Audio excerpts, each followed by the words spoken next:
अस्सलाम वालेकुम। आज 9th क्लास हम लोग एक्सरसाइज करेंगे। तो एक्सरसाइज है, इकबाल ने डाली और शजर से क्या मुराद लिया है। तो डाली से फ़र्द और शजर से मुराद कौम है यानी मिलत इस्लामिया। अहद क़िज़ा किसके वास्ते लाजवाल है, इस शाख के वास्ते लाजवाल है जो दरख्त से अलग हो जाए। किसके गुलिस्तान में फ़सल ख़िज़ा का दौर है, मुसलमान कौम के गुलिस्तान में फ़सल ख़िज़ा का दौर है, यानी वो मुसलमान जो कभी अरूज पर थे और अब ज़वाल का शिकार है। जेबे गुल किस चीज़ से खाली है, जेबे गुल ज़र कामिला यार से खाली है। खलवत और आँख में कौन नगमा ज़ंत है, खलवत और आँख में तयूर नगमा ज़ंत है। हमें किस चीज़ से सबक अंदोज़ होना चाहिए।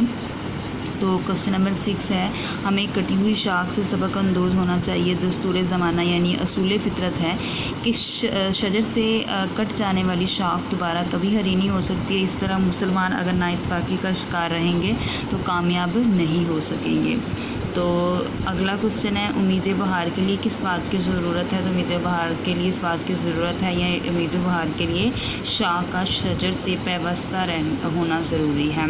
उसके बाद ये शेर दिया हुआ है, पहले ये कवाफ़ी हम लोग लिख लेंगे। इस नज़म के कवाफ़ी की निशानदेही करें तो कवाफ़ी काफ़ी की जमा है यानी काफ़ी हम आवाज़ अल्फाज जो वो लिखेंगे हम लोग, वो है बहार, बार, अयार, दार, गार। उसके बाद हम लोगों ने शेर ये जो दिया हुआ है, इस शेर की हम लोगों ने नसर लिखनी है, ठीक है, इसको इबारत में तब्दील करना है। तो खलवत और आँख में जो तयूर नगमा ज़न थे वो तेरे शजर सायादार से रुखसत हुए। उसके बाद कॉलम है, तो कॉलम जो है वो हम लोग करेंगे। तो कॉलम डाली है शजर, फ़सल ख़िज़ा, इसका आएगा सिहाब बहार, वास्ता, तल्लुक़, नगमा ज़न, तयूर, जेबे गुल, ज़र कामिला यार, शाख़ बुरीदा।